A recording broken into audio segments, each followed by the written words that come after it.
Shingle's space race to the moon ends, and nobody wins Lunar X Prize.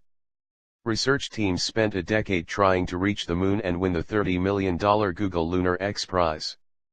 But organizers are declaring an end to this leg of the space race, saying none of the teams are able to launch a lunar rover project by the March 31, 2018, deadline.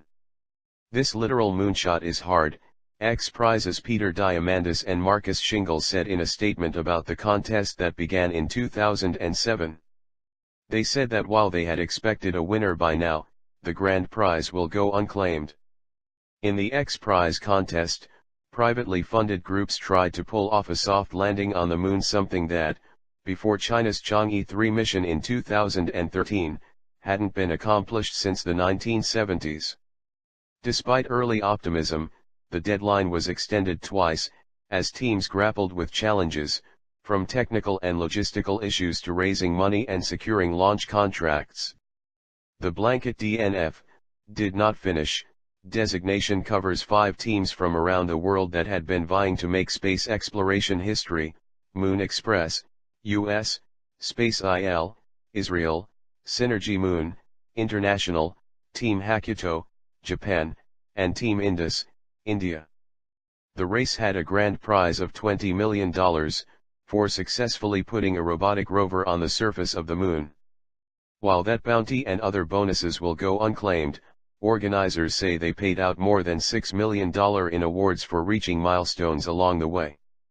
If every prize competition we launch has a winner, we are not being audacious enough, Diamandis and Shingles said, and we will continue to launch competitions that are literal or figurative moonshots, pushing the boundaries of what's possible. The Lunar X Prize sparked interest and investment in space travel, its backers say. One team, Japan's Hakuto project, was able to raise more than $90 million in funding, it announced last month. It also prompted questions about regulating private space travel and led another team, Moon Express, to win FAA approval for its payload plan for launching a moon mission. The contest also inspired a youth-oriented challenge called Moonbots, which asked kids and teenagers to simulate their own robotic lunar mission and consider what they would leave as a legacy on the moon. The winning answer: a cryogenic DNA bank. When it was announced in 2007, the Lunar Prize's organizers believed it could be claimed before the original deadline of December 31, 2014. Google co-founder Sergey Brin said at the time, "We're optimistic that we will have a lunar landing by the time this prize is done." Brin called the project a great adventure.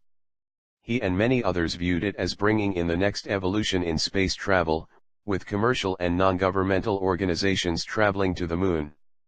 The Lunar Prize set a new goal for the private sector's exploration of space, coming 3 years after Spaceship One claimed the Ansari X Prize for being the first privately funded project to complete 2 trips to the edge of space within a 2-week window. The Moonshot Prize was also set as America looked for new ideas about space travel. Back in 2007, the U.S. Space Shuttle program's days were numbered, and its final mission came less than 4 years after the privately funded moon race began.